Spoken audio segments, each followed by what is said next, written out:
when I work with the founders, I actually do story consultancy as well as I run cohort-based, 2-month story programs for them to develop personal branding, brand storytelling, the entire story strategy.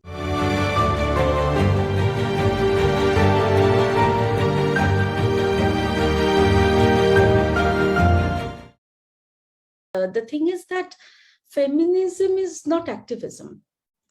By definition, feminism is philosophy, and feminism is not again decided by gender. There are way too many women. I mean, we by default celebrate Women's Day by calling women who at times come on stage and say something so drastic and so hard, self-defeating for the rest of women. And we talk to so many men who are so empathetic and who are almost, apologetic for the world.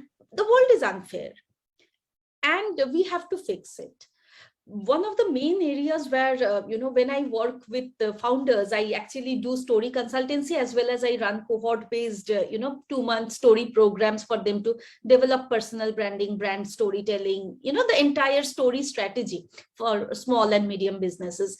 And a number of social founders come to me, and what happens typically, and it could be something that, I would definitely love your opinion also on that, because you have experience in running a, SDG 5 based venture. It's very common for us to create a community which becomes an echo chamber after a while. We all come together, we all talk about these things, we all know these things pinch and hit hard, but we go back and we cannot even take these conversations back into our own dining tables. We are back into the home where, the male members are totally aloof or not in this conversation. So for me, and especially coming from again, we are all very shaped up by our personal circumstances. I studied in a co-ed school, 2.5 years old. And ever since then, I've always studied with boys. I'm the only girl in my entire family lineage, cousins in a joint family, all boys. So it almost came as a shock to me when I came to Delhi NCR that, oh my God, the men moved to one side of the room and the women moved to another side of the room. And I have very consciously played the role of almost, you can call it a midwife. A midwife is somebody who stands at the door and, conveys the labor news to the male heads of the house. And I almost make it a mission to include the men in the room.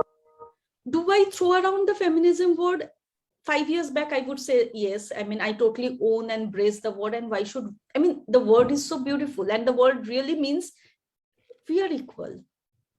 However, through my work, I also realized that we should stop fighting for equality because we're not similar. Equal. It's equity. We need to be equitable rather than equitable, equality. So that is what my second TEDx was on, that, we have to stop talking about equality and start talking about equity. And unless we talk about equity, it doesn't really cut the, what we need to do.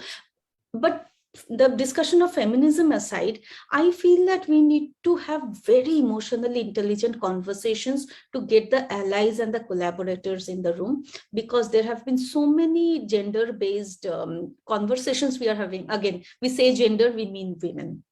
That itself is a self-defeating idea. Gender means all genders. And if we get everybody in the room and if we talk about common topics and open it up and say that, if a work doesn't involve your genitals, it is not gendered.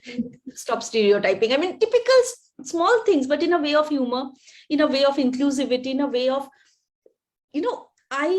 again, to bring in context, recently I ran a workshop where more men came than women, and they cried through the workshop when the prompt was to talk about their 8-year-old self. So many men came and spoke about their grandmoms and deaths and cried through it. We have to also give men the space.